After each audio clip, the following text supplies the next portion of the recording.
নমস্কার বন্ধুরা, welcome to election mania channel.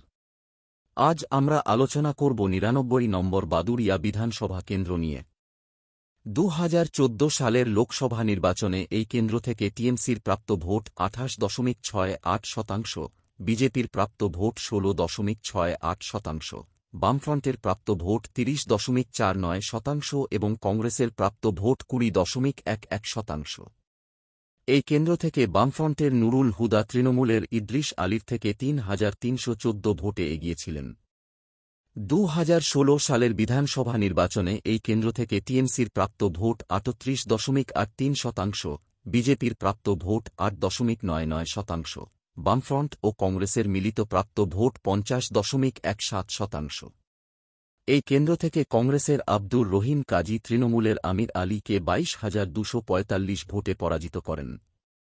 ২০১৯ সালের লোকসভা নির্বাচনে এই কেন্দ্র থেকে টিএমসির প্রাপ্ত ভোট ৪৭.৯৭%, বিজেপির প্রাপ্ত ভোট ২৮.০৭%, বামফ্রন্টের প্রাপ্ত ভোট ৬.৮৯% এবং কংগ্রেসের প্রাপ্ত ভোট ১৪.৬%। এই কেন্দ্র থেকে তৃণমূলের নুসরত জাহান রুহি বিজেপির সায়ন্তন বসুর থেকে ৩৯,৯০৬ ভোটে এগিয়েছিলেন।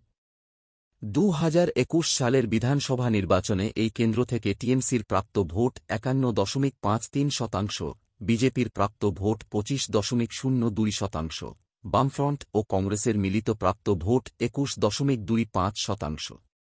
এই কেন্দ্র থেকে তৃণমূলের আব্দুর রহিম কাজী বিজেপির সুকল্যাণ বৈদ্যকে ৫৬,৪৪৪ ভোটে পরাজিত করেন। ২০২৪ সালের লোকসভা নির্বাচনে এই কেন্দ্র থেকে টিএমসির প্রাপ্ত ভোট ৪৮.৯২%, বিজেপির প্রাপ্ত ভোট ৪৩.৩২%, বামফ্রন্ট ও কংগ্রেসের মিলিত প্রাপ্ত ভোট ৩.৮৩%। এই কেন্দ্র থেকে তৃণমূলের শেখ নুরুল ইসলাম বিজেপির রেখা পাত্রর থেকে ১০,৫০৭ ভোটে এগিয়েছিলেন। ৯৯ নম্বর বাদুড়িয়া বিধানসভা কেন্দ্র।